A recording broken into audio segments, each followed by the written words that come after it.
Hawa nafsu itu saya ibrahkan, saya perumpamakan seperti api.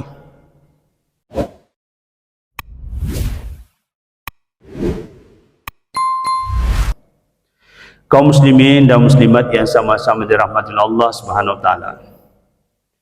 Insyaallah bahasan atau kajian kita pada kesempatan yang berbahagia ini yaitu musuh yang paling berbahaya dan paling berat di dalam diri kita adalah hawa nafsu. Jadi musuh yang paling berbahaya dan paling berat dalam diri kita adalah hawa nafsu. Allah Subhanahu wa taala telah mengingatkan kepada kita semua di dalam Quran surah Yusuf ayat 53. Innan nafsa la'ammaratun bisu' illa ma rahima rabbi. Situngan-tungan nature senga nafsu tasempuange la ammaratun bisu, tulina suruki gak salah. Jadi situngan-tungan nature senga nafsu tasempuange tulina suruki lau salah. Illa ma rahima rabbi, sangadinna nafsu ia masewir puangnya. Jadi Allah sampaikan kepada kita di dalam Quran surah Yusuf ayat 53 ini mengingatkan bahwa hati-hatilah kita semua terhadap nafsu kita. Ya, terkait dari itu, setelah baginda Rasulullah sallallahu alaihi wasallam pulang dari perang Badar, beliau juga menyampaikan kepada para sahabat, raja'na min jihadil asgar wa ila jihadil akbar. Kita ini baru pulang dari perang kecil dan kita akan menghadapi perang besar. Sahabat balik tanya kepada Nabi, perang apa lagi Rasul lebih besar daripada perang Badar ini? Nabi mengatakan jihadun nafsi wa hawahu, melawan keinginan, melawan hawa nafsu itu lebih berat daripada perang Badar. Hadirin hadirat yang dirahmati Allah Subhanahu wa taala. Jadi kita harus pahami baik-baik, lakukan pendalaman tentang pemahaman hawa nafsu. Agama Toriyas yang hawa nafsu. Hawa nafsu, hawa artinya keinginan atau perasaan. Nafsu artinya jiwa atau kekuatan.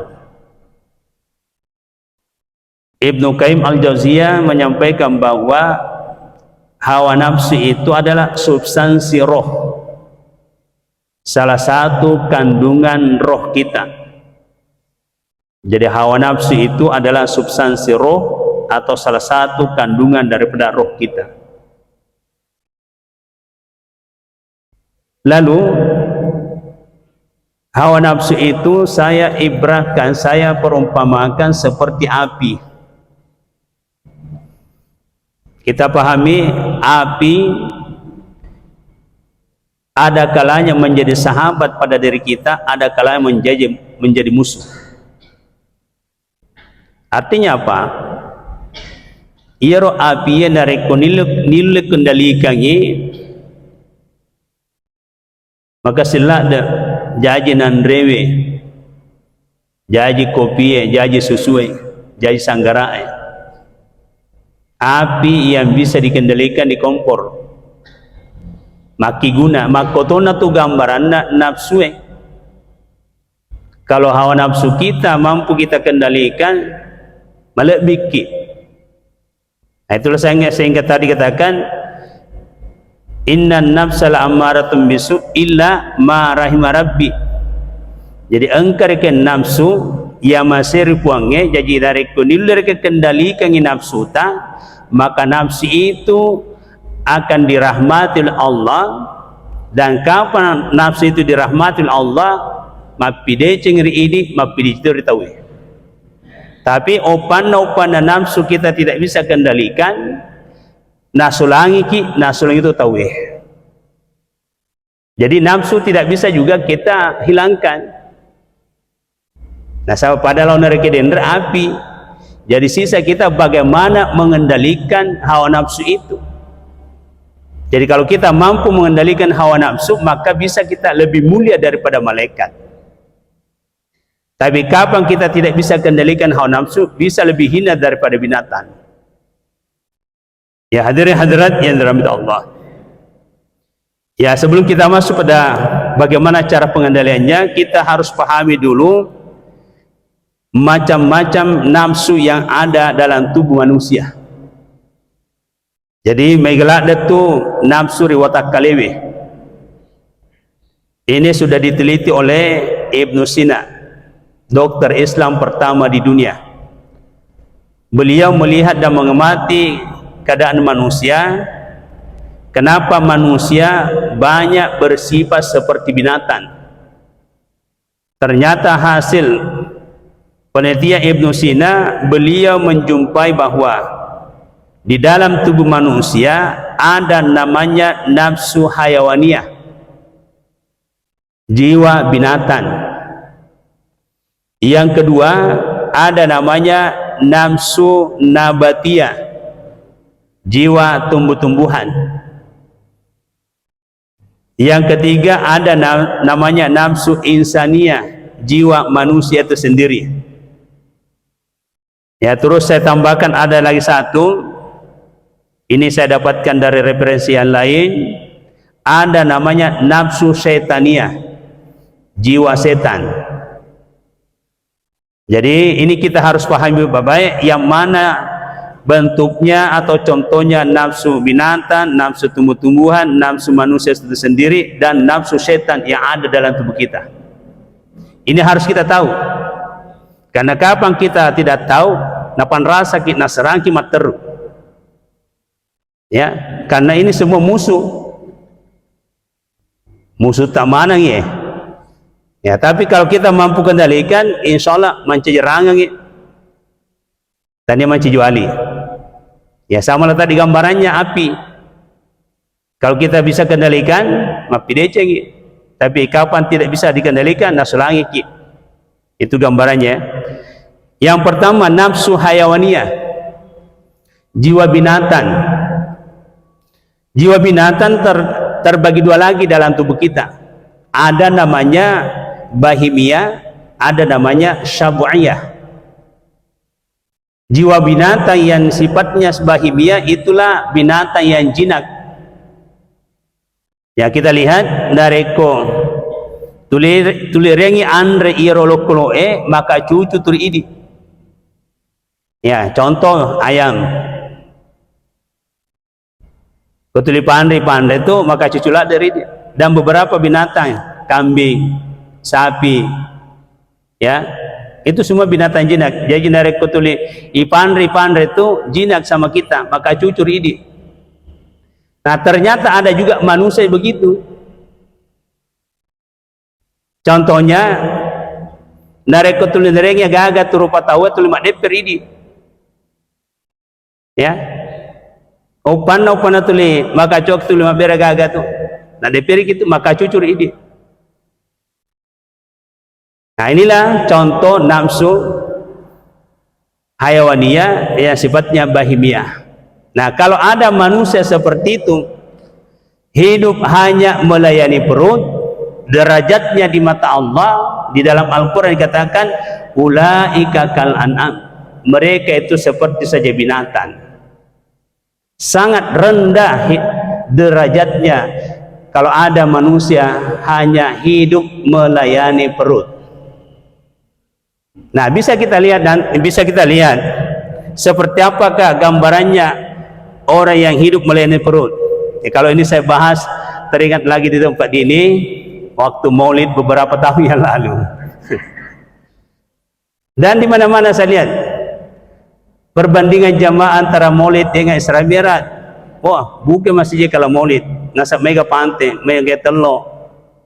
Tapi kalau Isra Mi'raj, depami madodolak di jamaahna. Ah, inilah kasihan kalau mindsetnya pola pikirnya manusia seperti itu, maka derajatnya di mata Allah ulaika kal an'am. Kasihan kalau seperti itu hidupnya manusia. Sengsara terus hidupnya kalau seperti itu modelnya. Hanya hidup melayani perut. Ya, kemudian berikutnya nafsu hayawaniyah yang bersifat sabuiyah. Jadi nafsu hayawaniyah yang bersifat sabuiyah adalah jiwa binatang yang tidak senang melihat temannya mendapatkan sesuatu. Contoh, anjing, harimau, buaya. Coba kita lihat, ini binatang buas, binatang ganas. Ya, contoh saja anjing. Kalau ada tulang kambing, tulang sapi, berebutan. Ya, berebutan. Pokoknya istilahnya di situ siku kiri, siku kanan tendang.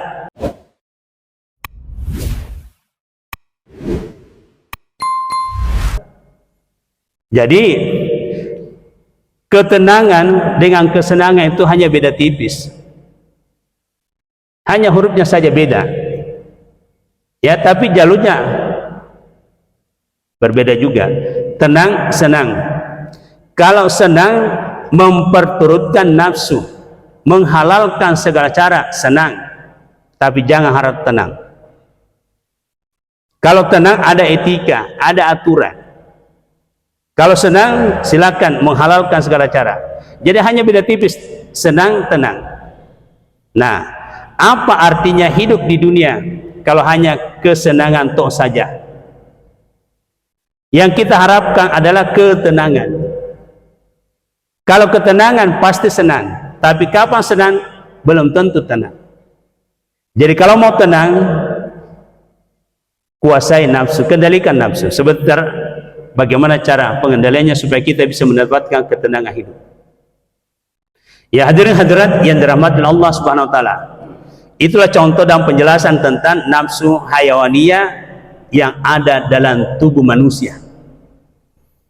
Lalu yang kedua, nafsu nabatiyah, jiwa tumbuh-tumbuhan.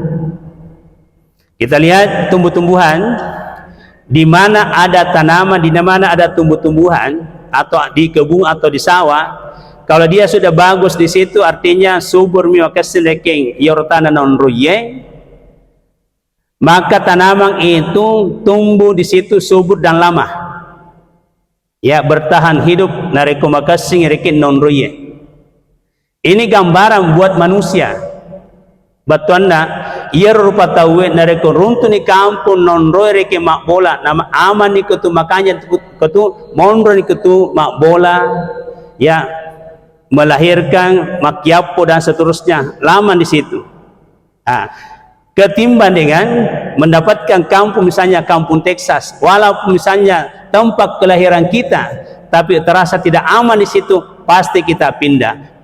Contohlah baginda Rasulullah SAW, tempat kelahirannya adalah Mekah, tapi dia tidak terasa aman karena keluarganya sendiri mau membunuhnya dan beberapa lagi yang lain. Bahkan beliau, ya,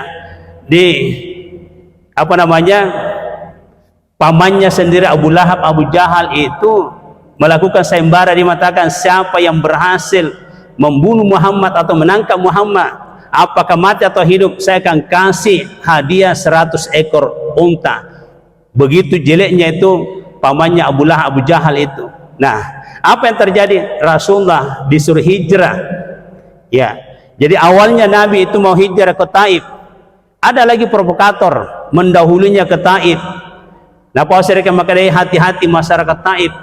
Muhammad bersama rombongan akan datang menghipnotis kamu. Nah, jadi sampai di Taif, Nabi waktu itu diserangi batu, ya, dihujani batu sampai ada sab bocor kepalanya. Rasul sendiri keluar, ya, artinya bercucuran darah pada dirinya beliau. Nah, ini semua Bapak Ibu pelajaran buat kita bahwa kita harus mencari tempat di mana tempat itu kita harus aman, damai, tentram. Begitulah juga tanaman.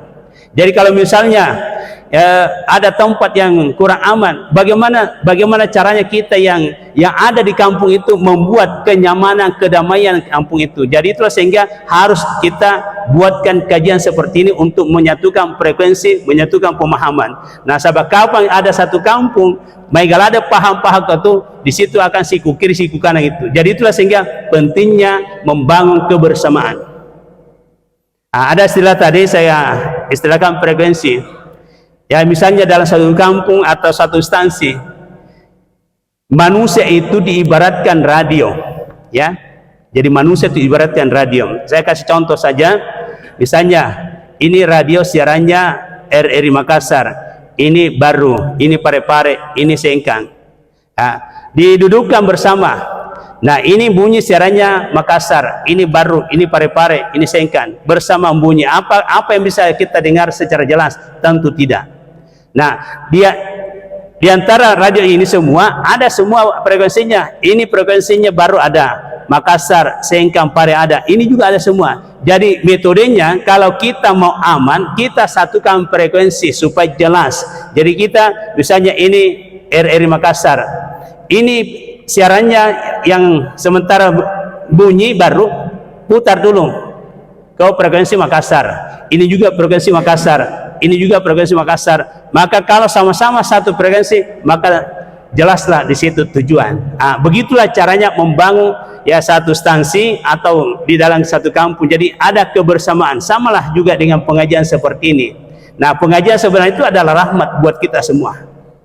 Ya, hadirin hadirat yang dirahmati Allah Subhanahu wa taala. Jadi itulah salah satu contoh nafsu nabatiyah. Jadi jiwa tumbuh-tumbuhan yang ada pada diri kita itu, kita mau tumbuh, berkembang dan mau bertahan lama hidup. Ya, pada umumnya manusia seperti itu. Jadi pada umumnya manusia mau tumbuh, berkembang dan mau bertahan lama hidup. Nah, apa yang harus kita lakukan supaya kita bisa tumbuh, berkembang dan bertahan lama hidup? Di dalam tubuh kita itu ada 3 yang harus kita jaga. Yang pertama adalah pikiran itu sendiri, yang kedua adalah hati, dan yang ketiga adalah perut. Saya lihat dan amati 3 komponen ini, itu juga sumber kesehatan dan itu juga sumber penyakit. Pikiran, hati, perut. Yang mau sumber kesehatan tak, yang mau sumber penyakit. Tergantung pengelolaan kita. Pikiran, di dalam pikiran kita itu ada daya yang disebut neuron. Jadi di dalam pikiran kita itu ada daya, ada kekuatan pikiran itu dinamakan neuron. Jadi sama contohnya HP. Jadi HP itu ada dayanya. Jadi kalau misalnya HP itu lowbat, dicaski kan begitu ceritanya. HP dipakai pasti casnya turun, casnya berkurang. Sama juga pikiran kita. Pikiran kita siang malam berpikir, pasti dayanya, neuronnya itu turun. Nah, inilah yang harus dijaga. Kapan neuronnya pikiran kita berkurang, lalu kita tidak cas, maka itu lebih biasa muncul pak emosi yang tahu. Papalapan langit tahu. Cede-cede lu sejak guru. Bahkan apalagi stres. Itu tanda dari kopa emosi yang kita tahu, berarti itu daya neuronnya kurang. Stres kita tahu neuronnya kurang. Nah, semakin menurun lagi neuronnya, stroke. Semakin parah lagi neuronnya, turun lagi neuronnya, cabut neuronnya, stop, mati nih. Jadi begitu perjalanannya itu. Nah, pikiran ini modal, makanya harus dijaga. Ya, dijaga kekuatannya, neuronnya. Untuk menjaganya itu makna surah Al-Alaq, Iqra. Jadi kapan banyak membaca Al-Quran atau membaca buku-buku agama, maka neuron naik. Jadi supaya pikiran kita itu bagus Bapak Ibu, harus banyak membaca Al-Quran atau menghafal Al-Quran dan membaca buku-buku agama, maka neuron itu naik. Pada torek HP tercaski. Nah, kalau tidak begitu solusinya, masih taki stres, kepala-pelangki, kemudian palu-palupang sampai malu. Nah, karena neuronnya turun. Apa yang menyebabkan lagi sehingga neuronnya turun? Terlalu berat beban pikiran. Ya, terlalu berat beban pikiran. Jadi kalau ada masalah, jangan masalahnya dipikirkan. Apanya? Solusinya. Jadi kalau ada masalah lalu bermalam beberapa malam atau berbulan beberapa bulan masalah itulah menimbulkan kita stres. Lalu kalau ada masalah belum kita temukan solusinya, apa petunjuk Al-Quran? Fas'alu ahla dzikri in kuntum la ta'lamun. Itu kata Al-Quran. Aku tanah lalu kimbo narekongka masalata, jangan tinggal diam, sapai solusinya, sapa ke ahlinna, supaya nabimbing ki nabantu ki keluar dari masalah. Lalu agama kita itu adalah pemberi solusi yang terbaik. Coba dibayangkan, ada kisah singkat saya baca di dalam kitab Irsyadul Ibad. Ada seorang pemuda itu sudah 99 orang dibunuh. Bukan main, asera puluna asera tau purana gere. Lalu ini orang pada reke tujangange, dan ada temannya mengatakan, ia tumbuk nasabari nama ko tumu dilemu megala de dosamu. Bayangkan asera puluna asera tau nu gere.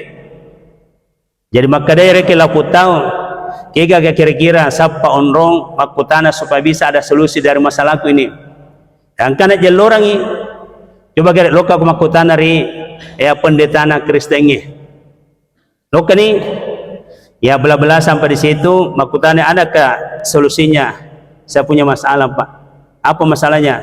Saya sudah membunuh orang 99. Apa kata pendeta? Dek gaga solusinya itu. Apa dia saya dicabut padanya? Terpotong lagi lehernya pendeta. Gini ni 100. Tak tambah lagi masalah.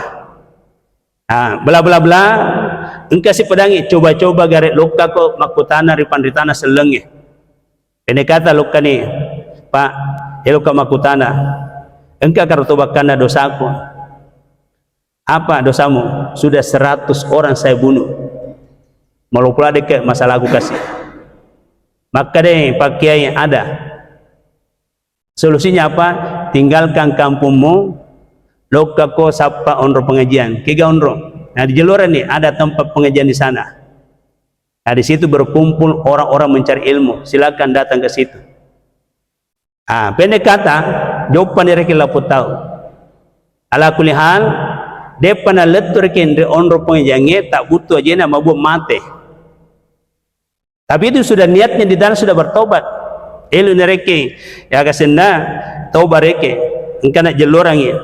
Nah, apa yang terjadi dari cerita itu, hikayat itu, datang malaikat Malik pajagana Ranaka melayat. Bayangkan, datang pajagana malaikat agasenda pajagana Ranaka Malik. Apa maksud dan tujuannya? Malaikat Malik mengatakan, iya eloka saksikan langsung ya. Nasabah setiap ada laporan kejahatan yang distor oleh malaikat Atid, alena tulere kesedi. Alena tulere kesedi. Setiap ada laporan kejahatan dari malaikat Atid, tulere kesedi. Terus engkau ni laporan dari ke malaikat maut, maka ia tu tulere kesedi penjahat itu pura cau nyawana. Jadi dia datang melayat, asisikan langsung. Dek nama itarik ini ada hikmah di balik ini, Bapak Ibu ya. Dek nama itarik angkatoi reken pajagana surga, malaikat Ridwan. Agato si maksud dan tujuannya melayat ini, dia juga penasaran. Nama ini tidak pernah muncul di surga. Nama ini tidak pernah muncul di surga. Lalu tiba-tiba muncul di surga. Ya dari hikayat ini saya dapatkan Bapak Ibu bahwa ternyata nama kita itu ada nama kita di neraka, ada nama kita di surga. Ya. Jadi sejak kapan kita ada namanya di situ? Ternyata itulah salah satu makna waktu akikah. Makanya dalam ajaran agama kita itu akikah itu sunnah muakkad, penting. Itulah sehingga pada waktu akikah ada 3 komponen di situ. Pertama, ya pemotongan kambing, pemotongan rambut, dan pemberian nama. Jadi kapan sudah diberikan nama itu sudah tercatat secara online ya. Ini bahasanya, bahasa modernnya. tercatat secara online nama kita ada di surga dan nama kita ada di neraka. Nah, jadi nanti pada perpisahan antara roh dengan jasad kita, disinilah penentu. Itu sehingga ada namanya husnul khatimah, ada nama sul khatimah. Nah, itu sehingga ada doa yang diajarkan Nabi ke kita, Allahumma inni as'aluka husnul khatimah wa a'udzubika min sul khatimah. Jadi nanti pada akhir hayat kita di situ penentu, Pak Bu. Nah, jadi penentunya di situ kalimat apa yang terakhir kita ucapkan di akhir hayat kita. Kalau kalimat la ilaha illallah Allahu wa'a itu husnul khatimah. Ini penentu. Kapan dulu dari itu berarti sul khatimah. Jadi kalau husnul khatimah di akhir hayat kita, husnul khatimah berarti nama sisa di surga, neraka terhapus. Tapi kapan sul khatimah di perpisahan roh dengan jasa kita, maka di sini tidak ada nama di surga, di neraka saja. Jadi begitu saya lihat perjalanannya Bapak Ibu kita semua. Ya, ini saya sementara garap lagi buku ke-8. Ya, saya sudah niatkan dan minta doa sama Allah mau menulis buku sampai tutup usia. Alhamdulillah sementara garapan ke-8 lagi. Dan buku yang saya beredar di seluruh Indonesia sudah 3.550 eksemplar. Jadi saya mulai menulis masa pandemik. Ya baru 3 tahun terakhir sudah lebih 3.000 buku beredar. Yang membuat cepat beredar buku itu ya dibantu oleh teman-teman di TikTok, di YouTube. Jadi banyak yang pesan lewat WA. Baru saya suruh anak-anak di rumah ya langganan dengan JNT dengan pengiriman. Ini program saya dakwah tulisan dan dakwah lisan. Karena saya pikir dunia ini tempat berlomba-lomba melakukan kebaikan, fastabiqul khairat. Jadi kebaikan apa yang bisa kita lakukan, ambil. Jangan hanya tinggal di dunia makan tidur jambang, makan tidur jambang, rugi kalau hanya itu saja dikerja. Itulah yang menyemangati saya terus untuk melakukan dakwah. Ya, jadi Bapak Ibu yang dirahmati Allah, jadi lanjut ceritanya itu. Ini antara malaikat Ridwan dengan malaikat Malik, mapangyawangi ceritanya. Maka dia malaikat Malik, pendudukku ya, minta matoni tu letak aja nih. Setiap ada laporan kejahatannya malaikat Atid tu lihat lenar kesedi. Nah, itulah sehingga saya harus saksikan kata malaikat Malik. Maka itu sereke malaikat Ridwan, tidak, pendudukku. Ini penduduk surga. Silalona tama asen dari surga. Bayangkan. Nah iya depan letur rekin roh pengajangnya. Begitu mulianya pengajian Bapak Ibu. Jangan dipandangin teh harus sesumpun dengan adana. Nabita man salaka tariqa yaltamisu fihi ilma sakhalallahu tariqa ilal jannah. Ni gini kita lokka matuntuk pak disengang. Betul-betul ikhlas pergi menuntut ilmu. Ternyata ialah pun tahu depan letur yang rompak disengange narapi itu ni ajalanna apa yang terjadi, ternyata ini masuk surga. Bagaimana ceritanya? Lanjut. Setelah antara malaikat Malik dengan malaikat Ridwan panggil, maka ada tauku engkau Jibril. Maka Jibril begini diukur. Kalau ini orang karena ini sudah bertaubat mau pergi mencari ilmu, kalau lebih dekat ke tempat untuk mencari ilmu tujuannya Ridwan. Tapi kalau masih dekat dari rumahnya, startnya dari ke sini ke sana Malik. Ternyata pendek kata macawi lak deni onrona lokari onro pengajangi. Maka menimbang dan seterusnya, memperhatikan dan seterusnya, menetapkan ini penduduk surga. Ada yang komplain dulu itu, kok mudah sekali masuk surga orang. Allah punya hak prerogatif. Ya, ini yang tidak bisa dibantah. Allah punya hak prerogatif. Jadi Allah itu menilai kita hati. Dan memang objek penilaian Allah adalah hati. Jadi bukan berarti tingkah laku kita yang lain tidak dinilai, tetap dinilai. Tapi Allah punya hak prerogatif. Jadi itulah sehingga hati harus selalu kita jaga. Karena ini tadi kalau kita terusuri kronologisnya, memang onron na kasi di mato gagareke panrita mapangajak kampung nama tu kampung Texas. Jadi itu sehingga lingkungan itu, ya lingkungan itu kita harus jaga baik-baik. Karena pengaruh lingkungan dalam hasil penelitian oleh para pakar pendidik itu, pengaruh lingkungan itu 60%. Ya, 60% itu bisa merubah karakter seseorang karena lingkungan. Nah, sekarang kita lihat kondisi negara kita. Kondisi negara kita ini lingkungannya sangat berbahaya. Ya, apa itu? Dengan munculnya pasar global, munculnya HP, ini tantangan berat masa kita ini sekarang. Lalu apa lagi? Facebook. Saya mau lihat dan mengamati kapan anak-anak kita main Facebook, bukan saja anak, tua lagi. Di situ akan tercuci otak. Kita punya memori ini bukan main. Yang paling tersembunyi terbuka semua di Facebook itu. Apa yang kita inginkan ada semua di situ. Nah, kalau kekuatan iman dangkal terseret di situ, hancur, teracunilah otak kita. Makanya kita harus hati-hati. Inilah lingkungan sekarang ini. Ya, saya ingat di masa kepemimpinan Soeharto, beliau itu memang tidak mau dia bentengi terus pengaruh barat. Nah, sekarang sudah tidak bisa lagi dibendung pengaruh barat, Bapak Ibu. Jadi kalau bukan keimanan dan ketakwaan kita bangun sekarang, hancur masa depan kita dan anak kita. Karena apa yang terjadi di barat kita lihat hari ini juga.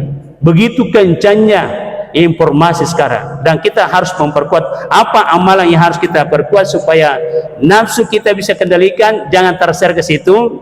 Di sini ada 8 amalan ya, kita masuk ke situ karena waktu membatasinya. Ya, kita sudah pahami bahwa nafsu pada prinsipnya mendorong manusia melakukan keburukan kecuali nafsu yang dirahmati. Nah, kalau nafsu kita mau dirahmati oleh Allah, harus perkuat amalan. De nulle nama seib nafsu ta puang Allah Ta'ala nareko madodungi amalanta. Jadi kita harus bantu ya supaya nafsu bisa berubah menjadi nafsu mutmainnah. Karena nafsu yang dirahmati Allah itu adalah disebut nafsu mutmainnah.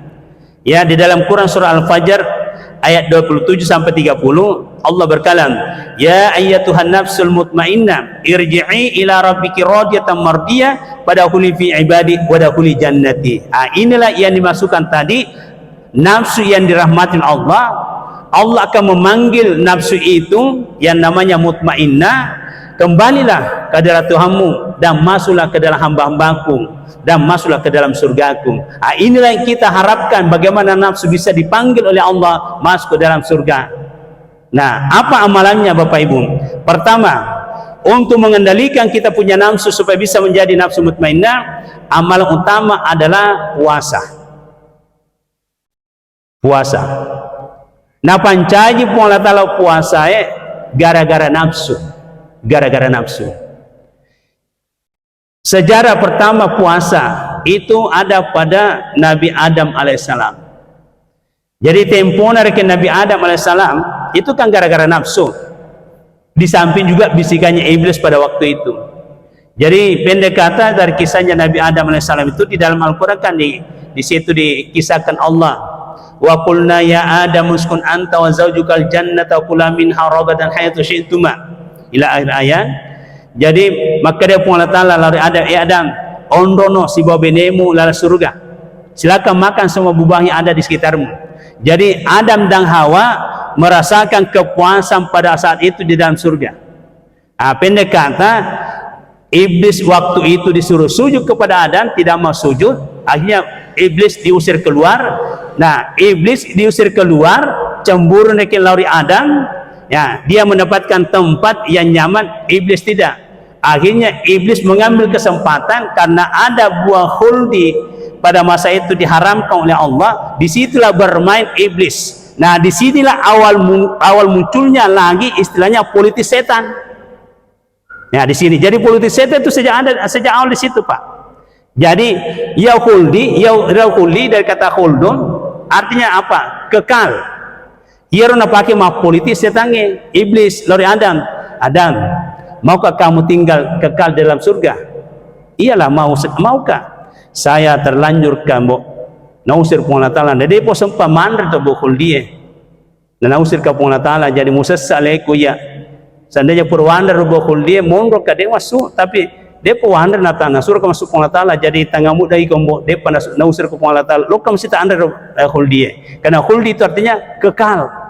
Ah, disinilah awalnya itu politis setan. Coba gare. Letu makokoi. Ya tu pa politik ko politik setan itu kong kai lo na makan jala dari lo ta. Kude negakan agaja boleh mundri. Coba gare. Jadi hati-hati, makanya kita hati-hati menghadapi sesama kita. Kong kari ke makan jala dari ini, hati-hati ki. Engkau tu lo na ada udang di balik batu. Nah, itu maka jadi kita harus hati-hati. Makanya ada istilah saya itu 1 ekor ayam tambah 1 ekor musang sama dengan 1 ekor musang. Kenapa 1 ekor musang? Mana ayamnya? Dimakan musang. Sama-sama binatang, toh? Sama-sama binatang. Tapi napa capuk ya manusia? Sama-sama manusia. Ya, sama-sama manusia. Tapi nandre ki, na capuri ki. Coba gare. Ini bahayanya kalau nafsu binatang buas menguasai hatinya orang. Ya. Jadi hati-hati. Jadi makanya kalau kita mau aman, ditanya, ayam, kalau mau aman, kembali ke tempatmu sesama ayam. Jangan masuk di kandangnya musang, capuk kok. Jadi artinya, kalau kita mau bergaul kepada sesama manusia, hati-hati. Hati-hati. Jadi saya itu punya prinsip. Kalau saya bergaul orang, nah suka menceritakan kejelekan orang, kejelekannya orang diceritakan di depan kita, hati-hati. Itu tanda kemunafikan ada sama mereka. Tapi kalau kita duduk-duduk hanya yang positif-positif saja dicerita, itu bagus. Ya. Tapi nareko gibah, gosip itu bahan cerita, hati-hati. Suatu saat nanti kalau dia di tempat lain, ini sini cerita. Karena tidak ada manusia tidak ada kekurangannya. Semua manusia punya kekurangan. Apalagi makokoe anu dek lagi kekurangan tak nasapar si kekurangan. Coba gare. Kalau matokin hancurkan orang bahaya. Ya, contoh lagi dengan adanya media sosial. Kan gampang. Ya, nale gambar atas 10. Ya, artinya kepala kita nambil. Baru gambarnya dibawa macam-macam. Gambar porno misalnya. Napa ulu tenale. Napa nasebarkan di media sosial. Hancur nama kita. Ini banyak kejadian. Ini bahayanya sekarang. Jadi kalau tantangan seperti itu, apa yang harus kita lakukan? Pendekatan secara intens kepada Allah. Harus kita lakukan pendekatan secara intens kepada Allah. Karena sisa Allah yang kita jadikan sebagai tempat curhat. Dan Allah sudah katakan ke kita, Allahu Samad, Allah tempat bergantung. Makanya lakukan pendekatan secara intens kepada Allah. Insya Allah, bagaimanapun upaya manusia untuk menghancurkan kita, kalau Allah pegang kita, Allah rahmati kita, tidaklah mungkin Bapak Ibu. Ini keyakinan kita. Jadi makanya kita harus perbaiki keyakinan kita kepada Allah. Makanya bagaimana caranya supaya kita ditolong oleh Allah? Perbanyak amalan-amalan supaya kita ditolong oleh Allah. Ya. Apa kata Allah di dalam hadis qudsi? Ma taqarraba ilayya bin nawafili. Tiadalah hambaku yang melakukan pendekatan kepada saya dengan perbanyak amal-amalan. Wa idza sa'alani a'taitu. Apabila dia minta ke saya akan berikan. Ini pernyataan Allah di dalam hadis qudsi. Jadi kita ini kalau ada ilmu kita pahami, mari seyogianya kita amalkan. Jadi salah satu di antara yang pengamalannya adalah puasa. Jadi Adam dan Hawa pada waktu itu setelah berhasil iblis itu nagoda reke iblis Nabi Adam nanretong buah khuldi. Apa yang terjadi setelah dia makan buah khuldi? Adam dan Hawa denolet taman surga, tertutup pintu surga. Artinya atau pelajaran yang bisa kita ambil, kapan ada makanan haram dalam tubuh kita lalu kita meninggal, itu menandakan bahwa pintu surga tertutup, pintu neraka terbuka. Tapi hukuman Adam pada saat itu bukan dimasukkan ke neraka, tapi dia dibawa ke dunia. Jadi hukumannya Adam pada masa itu bukan dibawa ke neraka, dia dibawa ke dunia. Jadi Adam dibawa ke Sri Lanka, Hawa dibawa ke Jeddah. Itulah Jeddah dari kata jaddah, nenek. Jadi situlah Hawa ditempatkan pertama di Jeddah. Ya, 40 tahun. Jadi ada riwayat mengatakan 40 tahun, ada juga riwayat mengatakan 4000 tahun. Yang jelasnya di situ kata 4 ya. Ya, jadi 40 tahun baru ketemu Adam dan Hawa di Jabal Rahmah di Arafah. Nah, inilah juga menjadi sejarah sekarang sehingga semua jamaah haji pada hari Arafah harus ukuf di Arafah. Jadi semua jamaah haji seluruh dunia di tahun itu harus berkumpul di padang Arafah untuk membuktikan bahwa Al-Hajjul Arafah, simbol juga bahwa Adam dan Hawa berkenalan kembali Adam dan Hawa di Arafah, dan tempat bertemunya di Jabal Rahmah, dan itu ada tugu di Jabal Rahmah. Ini bukti sejarah. Ya, jadi seperti itu Bapak Ibu. Jadi apa yang dilakukan Adam dan Hawa, dia berusaha untuk menutupi kehidupannya. Jadi menyesal dari situ. Lalu disuruhlah Adam dan Hawa, kalau kamu mau bersihkan makanan yang haram dalam perutmu Adam Hawa, kamu harus puasa. Disitulah awal mulanya puasa. Nah, puasa yang dilakukan Adam dan Hawa 30 hari 30 malam. Coba bayangkan. Tapi kan kondisinya Adam dengan kita beda sekarang. 30 hari 30 malam. Nah, kita disyariatkan hanya 30 hari, itu di Ramadan, malamnya tarawih. Sehingga muncul hadis Nabi mengatakan, man shama ramadana imana wa ihtisaba ghufira ma taqaddama min dzambi. Wa man qama ramadana, jadi man shama dengan man qama.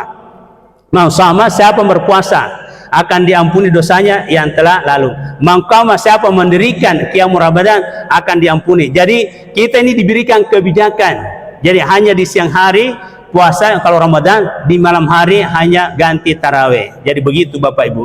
Ya, jadi semua Nabi dan Rasul itu masing-masing ada syariatnya dan berbeda-beda sesuai dengan kondisi dan kebutuhan. Ya kan begitu. Nah, inilah awal mulanya puasa. Jadi ini juga disyaratkan kalau untuk mengendalikan kita punya hawa nafsu, perbanyak puasa, perbanyak puasa.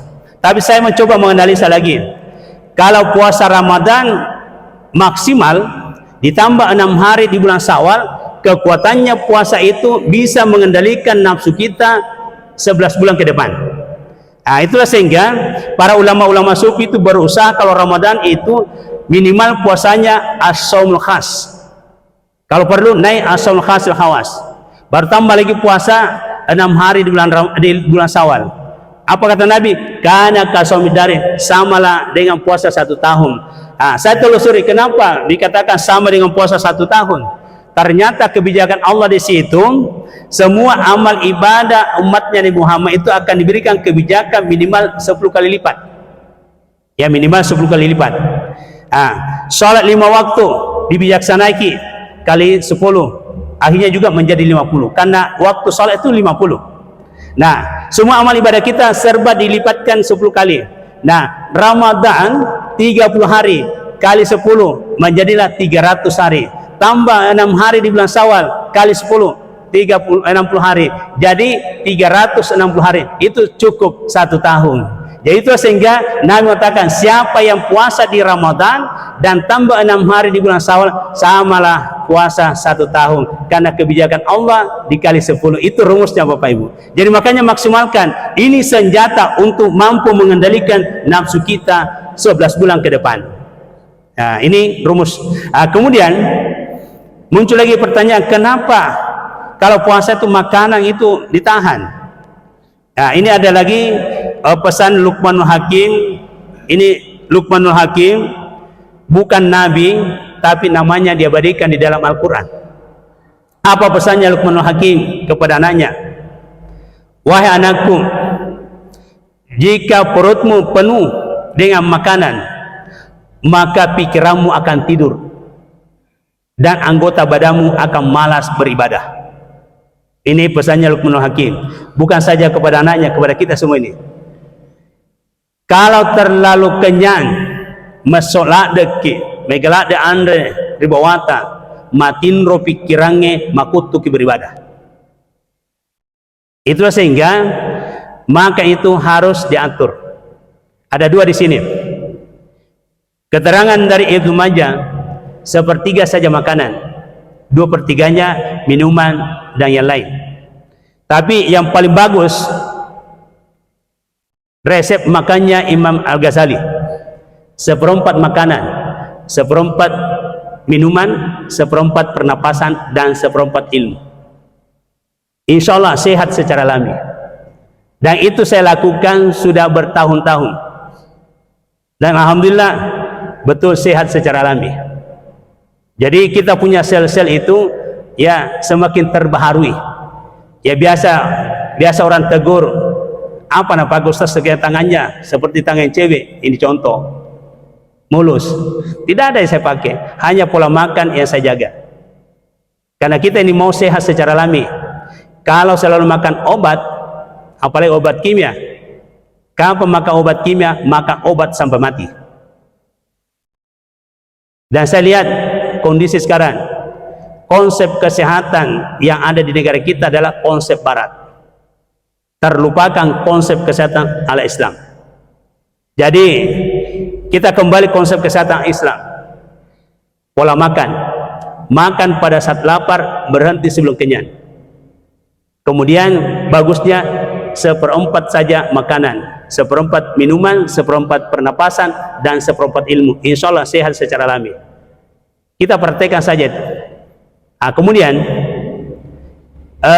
aturan minum ini juga pas saya ingat, usahakan minum minimal 8 gelas, gelasnya seperti ini. Jadwalnya disesuaikan dengan jamnya. Kalau mau sehat secara alami Bapak Ibu. Jadi minimal itu 8 gelas air masuk dalam tubuh kita.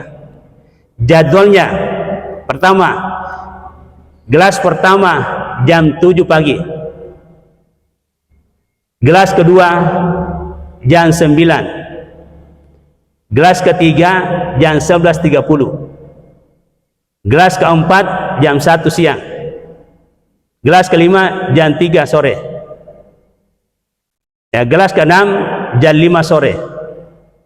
Gelas ke-7 jam 7 malam. Kemudian gelas ke-8 jam 9 malam. Selebihnya jangan minum.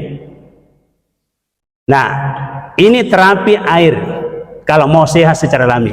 Yakin Bapak Ibu, kalau ini diterapkan, insya Allah sunyi rumah sakit. Sunyi rumah sakit. Ini pola pertama. Pola kedua, ya, tidur yang benar. Ya, tidur yang benar, ada jadwal tidur. Di malam hari paling cepat tidur jam 10, paling lambat jam 11. Bangun jam 3, paling lambat jam 4. Ini dimainkan. Jadi kalau mau nyenyak tidurnya, semua yang mengganggu tidur matikan. Dan usahakan matikan lampu kalau tidur. Ada di situ hasil penelitian saya dapat. Kalau kita matikan lampu, itu keluar tai mata cepat. Nah, kapan keluar tai mata itu? Ternyata di situ bisa menambah usia. Tambah lagi, air mata kalau sering keluar itu juga menambah usia. Perbandingan, ini hasil penelitian antara perempuan dengan laki-laki. Pada umumnya kita lihat di kampung-kampung itu rata-rata lakena materiolot daripada benena. Ya toh? Di kampung-kampung itu. Karena perempuan itu peka sekali. Mudah keluar air matanya. Ke masalah keras sih. Itulah yang menyebabkan perempuan itu panjang umurnya. Kalau laki-laki ada masalah, pokoknya tidak bisa tahan, tidak mau keluar matanya. Pokoknya kau elok si jago ini hasil penelitian saya lihat dan memang fakta. Nah, jadi bapak-bapak kalau mau panjang umurnya ya sering-seringlah keluar air matanya. Minimal tai mata. Ya, tai mata harus banyak keluar. Caranya kalau tidur matikan lampu, coba keluar tai mata itu Pak. Itu ternyata bisa menambah umur. Ya, ada lagi yang bantah. Ya, oke lah, kami kan selalu dua pendapat itu. Katanya kalau ajal itu kan sudah takdir. Iya takdir. Tapi takdir itu ada mu'alaq, ada mubram. Nah, takdir itu bisa berubah kalau doa diterima, amalan diterima, kan begitu. Nah, jadi begitu Bapak Ibu, inilah pentingnya mengkaji ilmu baru kita terapkan. Ya, jadi tidur yang benar jadwalnya ya, paling cepat jam 10, paling lambat jam 11, karena ternyata di situ ada sel darah putih. Ada sel darah putih itu butuh sekali tidur. Nah, sel darah putih itu itulah yang menaikkan imun tubuh kita. Nah, kapan imun tubuh kita naik, maka virus yang ada di sekitar kita tidak mampu menyerang. Makanya kita harus perkuat imun tubuh kita. Kalau imun tubuh kita kuat, virus apa di sekitar kita tidak akan mampu menyerang karena kita punya imun kebal. Nah, jadi begitu. Jadi tidur jadwalnya seperti itu. Nah, jadi terus bangunnya ya jam 3 atau jam 4, usahakanlah di situ tahajud. Ini paketnya. Ternyata tahajud itu Pak Dukalasa, penyakit medis dan non medis. Inilah amalan-amalannya ulama-ulama kita di masa lampau, sehingga de napallah salah satu pandreta tak riulu. Letu makokoi yang amalkan. Jadi kalau mau sehat secara alami, ini amalkan. Jadi jam 3 atau jam 4 paling lambat setengah 4 kita mainkan saja di situ sampai tahajud nih. Nah, amalan berikutnya lagi, sebelum kita melaksanakan sholat subuh masih ada jedanya, kita mandi dulu. Ya, kita mandi dulu. Saya dapatkan di situ lagi resepnya, orang yang mandi sebelum sholat subuh itu awet muda. Dia nama sita nanda cuah. Ada lagi bertanya, Ustaz, macikil ada teknisnya lagi. Coba gare. Itu bagusnya kalau kita banyak membaca teknisnya. Kan biasa kita tahu lo cembereke macike. Ya, kaki dulu dibasahi. Jadi kaki dibasahi, itu hawa panas kita naik dan di sini keluar. Itulah yang biasa influenza orang kalau langsung disiram dari atas. Karena itu hawa panas lari ke bawah. Nah, mau kemana ke bawah? Tidak ada tempat keluarnya. Makanya resepnya basahi bagian bawah, itu hawanya lari naik. Ini ada lagi teman saya, ya Dr. Haji Jamaluddin Sopin, sama-sama ke kuliah S3. Apa dia bilang sama saya? Saya alhamdulillah pemasena puange ulit jamur masaki kongka lokka ubesu. Umurnya sekarang beliau sudah 75 tahun. Ya, tapi itu amalannya luar biasa. Ini salah satu amalannya, mandi itu bagian kaki dulu. Dan memang bagus, rasus sekali. Karena itu hawa panas itu lari ke atas. Nah, pembuluh darah kita itu kan di otak itu semakin kecil kalau umur kita semakin tua. Nah, jadi inilah resep semua Bapak Ibu, ya. Jadi kalau itu diamalkan, insya Allah sehat secara alami. Ya. Kemudian ada lagi, ya supaya betul-betul ini ilmu terapan. Setiap selesai sholat, tali baris letak ke kanan, ke kiri. Baca astagfirullah 3 kali, Allahumma tassalam minka salam tabarak rabbana wa ta'ala ya zal jalal ikram, baru tangan kanan taruh di jantung. Berikan salam jantung kita. Assalamualaikum warahmatullahi wabarakatuh. Wa syifa'un lima bisudur. Baca 3 kali. Insyaallah ini palasan. Ia amalan pandita wali.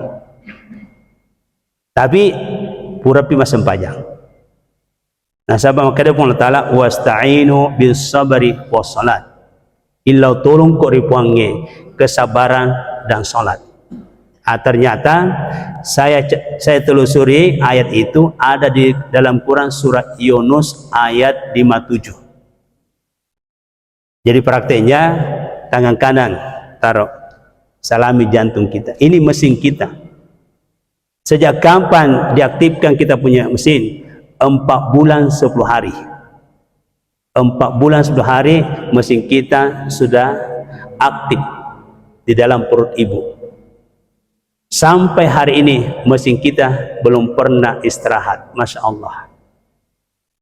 Nah, kenapa kita malas menyelaminya? Assalamualaikum warahmatullahi wabarakatuh. Wa syifa'un lima bisudur. Keselamatan atas kalian, sembuhkanlah semua penyakit yang ada dalam tubuh. Karena ini jantung penentu. Ya, jadi itu amalannya ulama-ulama kita sehingga dia itu gaga pandrita riolo palasalasan. Terus lagi yang terakhir, kan ini panjang sekali. Setiap pagi ini betul-betul saya serius sebarkan ini supaya saya perhati melihat penyakit semakin berkembang, semakin banyak, rumah sakit semakin besar dan semakin bertambah. Dan tidak ada yang pikirkan apa solusi yang terbaik untuk umat. Karena surga dunia adalah kesehatan.